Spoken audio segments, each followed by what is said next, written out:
Part 4 اور part 5 کے اندر ہم نے آسان مثالوں کے ذریعے یہ بات ثابت کر دی کہ سرکار دو عالم صلی اللہ علیہ وسلم کے جست عطر کے ساتھ لگنے والی جو مٹی ہے وہ عرش، کعبہ، کرسی سے کیسے افضل ہے۔ جب بالکل آسان مثالوں سے آپ کو یہ بات سمجھ آ گئی، اور اتنی بات بھی سمجھ آ گئی کہ اللہ تعالیٰ خالق ہیں اور اللہ تعالیٰ کے علاوہ کائنات میں جتنی بھی اشیاء ہیں وہ ساری مخلوقات ہیں، وہ ساری مخلوق میں شامل ہیں، تو بعض لوگوں نے یہ دھوکہ دینے کی کوشش کی کہ انہوں نے اللہ تعالیٰ کی توہین کر دی ہے۔ یہ کیسے توہین کر دی کہ سرکار دو عالم صلی اللہ علیہ وسلم کے جست عطر کے ساتھ لگنے والی مٹی کو انہوں نے عرش سے زیادہ افضل قرار دے دیا۔ تو بھائی خالق کی توہین تو تب ہوتی جب مخلوق کا کمپیریزن وہ خالق کے ساتھ کیا جاتا، یا تقابل مخلوق کا مخلوق کے ساتھ ہے، کمپیریزن مخلوق کا مخلوق کے ساتھ ہے۔ عرش، کعبہ، کرسی، لوح، قلم، سورج، چاند، ستارے، آسمان، زمین آپس میں تقابل ہے کہ مخلوق میں سے افضل کون ہے، مخلوق میں سے، خالق نہیں، خالق تو افضل ہے، مخلوق میں سے افضل کون ہے۔ اور لوگوں کے دلوں میں شکوک و شبہات کیا پیدا کیے گئے، وہ دیکھیں گے اللہ تعالیٰ کی توہین کر رہے ہیں۔ تو یہ آپس میں تقابل تھا کہ اللہ تعالیٰ کی مخلوق میں سے افضل کون ہے۔ اس پر جناب یہ کہتے ہیں کہ یہ عقیدہ کتاب و سنت میں کہاں ہے، یہ اجماع میں کہاں ہے۔ اب یہ عقیدہ کتاب و سنت میں کہاں موجود، اجماع میں کہاں موجود، یا ایون امام ابو حنیفہ رحمۃ اللہ علیہ کی تعلیمات میں کہاں موجود، نکالا جائے، ہم ماننے کے لیے تیار ہیں صحیح سند کے ساتھ۔ تو بھائی اگر انہیں کتاب و سنت سمجھ نہیں آئی، یا سمجھتے ہیں کہ جیسے یہ جاہل ہیں، تو 1400 سال سے امت مسلمہ لاوارث پڑی ہوئی ہے۔ 1400 سال سے امت مسلمہ کو قرآن و سنت سمجھانے والا کوئی نہیں آیا۔ بھائی لاوارث نہیں ہے یہ امت، بلکہ 1400 سال سے علماء دین نے یہ قرآن و سنت کی خدمت کی ہے، اور اس میں سے نچوڑ نکال کر دینی تعلیمات کو امت مسلمہ تک پہنچایا ہے۔ ایسے لاوارث نہیں چھوڑا امت مسلمہ کو۔ اب ہم نے صرف دلائل نہیں دینے، بلکہ دلائل کے ساتھ جناب نے جو دلائل دیے ہیں ان کا جائزہ بھی لینا ہے، اور جو اعتراضات کر کے انہوں نے امت مسلمہ کے دلوں میں شکوک و شبہات پیدا کرنے کی کوشش کی، ان اعتراضات کا جائزہ بھی ساتھ ساتھ لینا، تاکہ دونوں کام ساتھ ساتھ ہونا، دونوں کام ہم نے ساتھ لے کر چلنے ہیں۔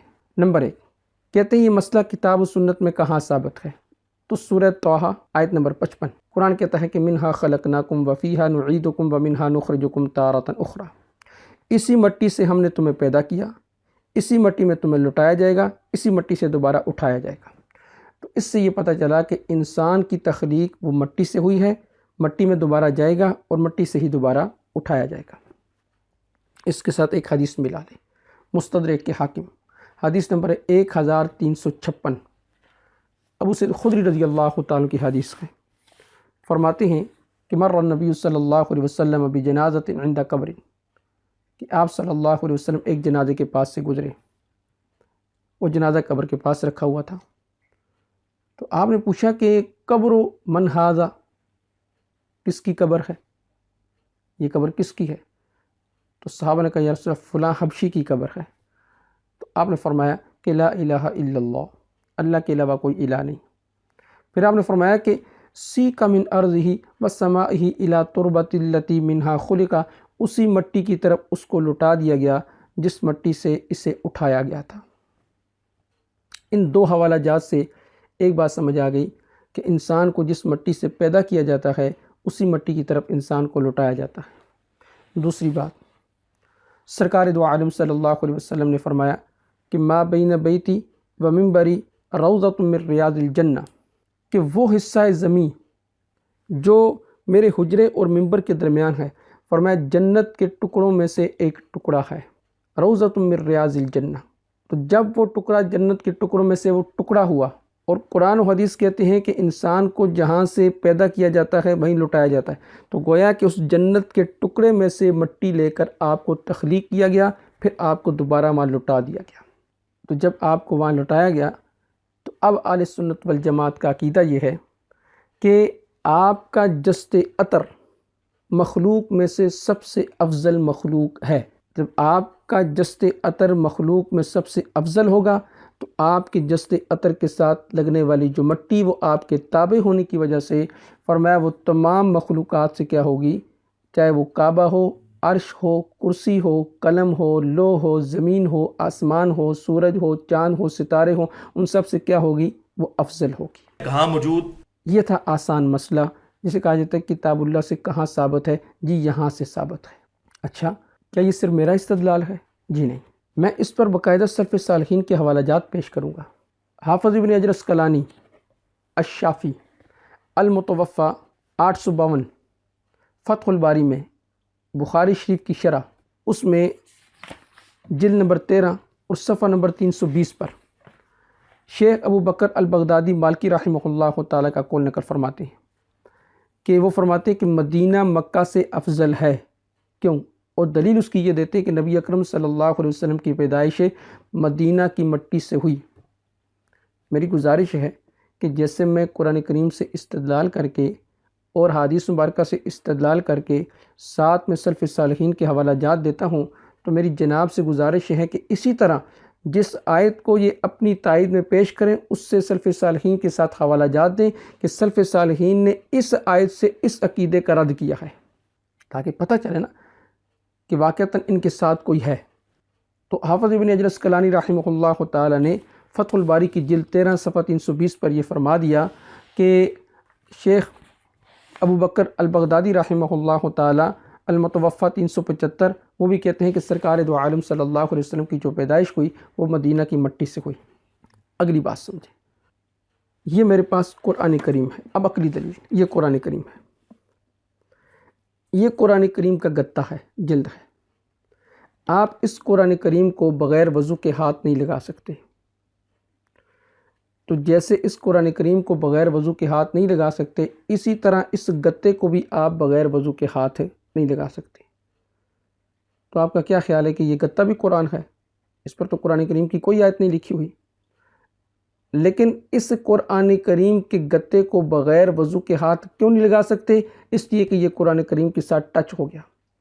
تو قرآن کریم کے ساتھ ٹچ ہونے کی وجہ سے اس کو بھی یہ مقام اور مرتبہ ملا ہے کہ اسے بھی آپ بغیر وضو کے ہاتھ نہیں لگا سکتے۔ اگر تھوڑی دیر کے لیے اس گتے کو الگ کر دیا جائے، ہم اس گتے کا ادب و احترام پھر بھی کریں گے کہ یہ کسی وقت قرآن کریم کے ساتھ جڑا ہوا تھا، لیکن اب میرا آپ سے سوال ہے کہ اب اس گتے کو آپ بغیر وضو کے ہاتھ لگا سکتے ہیں یا نہیں لگا سکتے؟ آپ کہیں گے جی اب لگا سکتے ہیں۔ تو گویا کہ اس گتے کو جو مقام ملا تھا وہ قرآن کریم کے ساتھ جڑے ہونے کی وجہ سے ملا تھا۔ اسی طرح اس مٹی کو جو مقام ملا ہے وہ سرکار دو عالم صلی اللہ علیہ وسلم کے جست عطر کے ساتھ لگے رہنے کی وجہ سے ملا ہے۔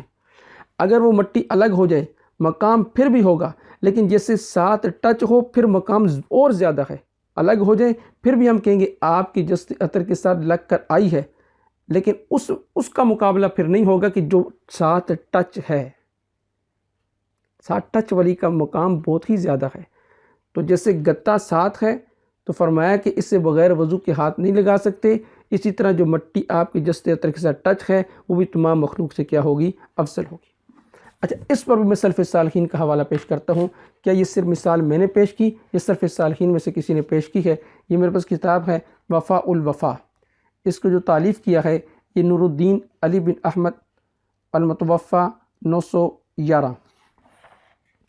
اس میں یہ امام بدر الدین زرکشی الشافی رحمہ اللہ تعالی المتوفی 794 وہ فرماتے ہیں کہ حضور اکرم صلی اللہ علیہ وسلم کے اعضائے مقدسہ کے ساتھ جو جگہ ملی ہوئی ہے وہ مجاورت کی وجہ سے افضل ہے، اور اسی وجہ سے محدث کا قرآن پاک کی جلد کو چھونا جائز نہیں، یعنی ناپاک آدمی اور بغیر وضو والا آدمی قرآن کریم کی جلد کو نہیں چھو سکتا کیونکہ قرآن کریم کے ساتھ ملی ہوئی ہے۔ اب اس پر کوئی یہ اعتراض کر سکتا ہے بھائی وہ مٹی تو سرکار دو عالم صلی اللہ علیہ وسلم کے جست عطر کے ساتھ نہیں ہے، وہ تو کفن کے ساتھ ہے، تو پھر آپ نے کیسے کہہ دیا وہ جست عطر کے ساتھ لگی ہوئی ہے؟ یہ آپ کے نیچے چادر پڑی ہوئی ہے تو مٹی تو اس چادر کے ساتھ لگی ہے۔ تو عرف عام کے اندر یہ سمجھیں کہ جب انسان نے لباس پہنا ہوتا ہے تو لباس انسان کے تابع ہوتا ہے۔ آپ کسی کو گلے ملتے ہیں تو کیا کہتے ہیں؟ میں اس کے کپڑوں کو مل کر آیا ہوں؟ نہیں، آپ کہتے ہیں میں فلاں آدمی کو گلے مل کر آیا ہوں۔ آپ نے پنکھا لگایا، جسم تو آپ کا کپڑوں کے اندر ہے، آپ کیا کہتے ہیں؟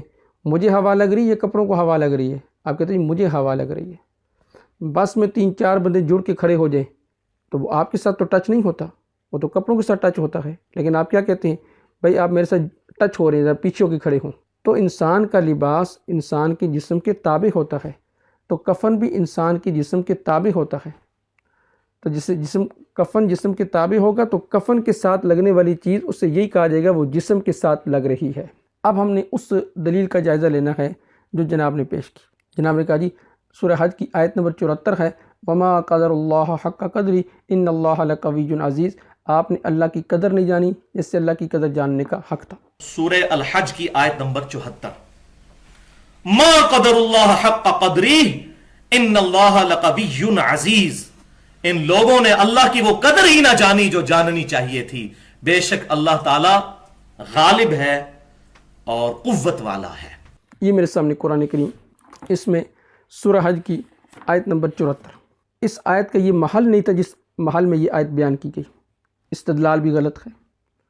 اس کی آیت نمبر 73 دیکھیں، اللہ تعالیٰ نے پیچھے سے ایک مقدمہ چلایا ہے کہ یا ایھا الناس ضرب مثل فاستمعوا لہ، اے لوگو آپ کے لیے ایک مثال بیان کی جاتی، ذرا غور سے سنو۔ فرمایا ان الذین تدعون من دون اللہ، بے شک وہ لوگ جو اللہ کے علاوہ کسی اور کو پکارتے ہیں، فرمایا لن یخلقوا ذبابا ولو اجتمعوا لہ، وہ سارے جمع ہو جائیں تو ایک مکھی پیدا نہیں کر سکتے۔ فرمایا وَإِن يَسْلُبْهُمُ الذُّبَابُ شَيْئًا، اور مکھی اگر ان سے کوئی چیز چھین کر لے جائے، فرمایا کہ لا يَسْتَنْقِذُوهُ مِنْ، اس سے یہ ایک چیز چھڑا نہیں سکتے، نہ مکھی پیدا کر سکتے ہیں اور مکھی ان سے کوئی چیز لے کر چلی جائے اسے چھڑا بھی نہیں سکتے۔ ضعف الطالب والمطلوب، فرمایا کہ مانگنے والا اور جس سے مانگا جا رہا ہے وہ دونوں کمزور ہیں۔ تو یا اللہ نے اپنی توحید کو بیان کیا کہ تم بتوں کی عبادت کرتے ہو، یہ تو مکھی کو پیدا نہیں کر سکتے، مکھی سے چیز چھین نہیں سکتے، ان کی عبادت کرتے ہو۔ اس میں حدیث دیکھیں، بخاری شریف کی روایت ہے اور روایت کا نمبر ہے 5953، سیدنا ابو ہریرہ رضی اللہ تعالیٰ عنہ سے، فرمایا کہ نبی اکرم صلی اللہ علیہ وسلم کو فرماتے ہوئے سنا، آپ نے فرمایا کہ اللہ تعالیٰ فرماتا ہے اس سے زیادہ ظالم کون ہے جو میری طرح پیدا کرنا چاہتا ہے، وہ ایک دانہ پیدا کرے یا ایک چمٹی پیدا کر کے دکھا دے۔ وہ ہے کہ اللہ نے ان پر تان کیا، کر کے دکھاؤ۔ پھر اس سے اگلی آیت ہے وما قدر اللہ حق قدری، تم نے اللہ کی قدر نہ جانی، یعنی جس نے پوری کائنات کو پیدا کر دیا اسے خدا نہیں سمجھتے، اور اسے خدا سمجھتے ہو کہ جو مکھی بھی پیدا نہیں کر سکتا اور مکھی کوئی چیز چھین کر لے جائے اس سے چھڑا نہیں سکتا، اسے خدا سمجھتے ہو، اور اسے خدا نہیں سمجھتے کہ جس نے پوری کائنات کو پیدا کر دیا۔ اب اس کے ذیل میں بھی ایک حدیث ہے بخاری شریف کی، اور حدیث کا نمبر ہے 7415۔ عبداللہ ابن مسعود رضی اللہ تعالیٰ فرماتے ہیں اہل کتاب میں سے ایک شخص نبی اکرم صلی اللہ علیہ وسلم کے پاس آیا، کہنے لگا اے ابو القاسم، اللہ تعالیٰ نے آسمانوں کو ایک انگلی پر، زمینوں کو ایک انگلی پر، درختوں کو ایک انگلی پر، گیلی مٹی کو ایک انگلی پر، اور تمام مخلوقات کو ایک انگلی پر روک لے گا، یعنی اٹھا لے گا۔ پھر فرمائے گا میں بادشاہ ہوں، میں بادشاہ ہوں۔ میں نے نبی اکرم صلی اللہ علیہ وسلم کو دیکھا کہ آپ یہ سن کر ہنس دیے، یہاں تک کہ آپ کے دانت مبارک دکھائی دینے لگے۔ پھر آپ نے یہ آیت پڑھی ما قدر اللہ حق قدری۔ اب یہ آیت کس بارے میں تھی اور جناب نے کہاں فٹ کی؟ کہتے ہیں کہ اس سے یہ ثابت ہوتا ہے کہ عرش وہ آپ صلی اللہ علیہ وسلم کے جسد عطر کے ساتھ لگنے والی مٹی وہ عرش سے اعلیٰ نہیں ہے۔ دیکھو یہ ان کی حالت ہے، کہیں کی آیت کہیں جا کر جوڑ دی، تو ایسے ہی امت مسلمہ کو دھوکہ دینے کی کوشش کرتی ہے۔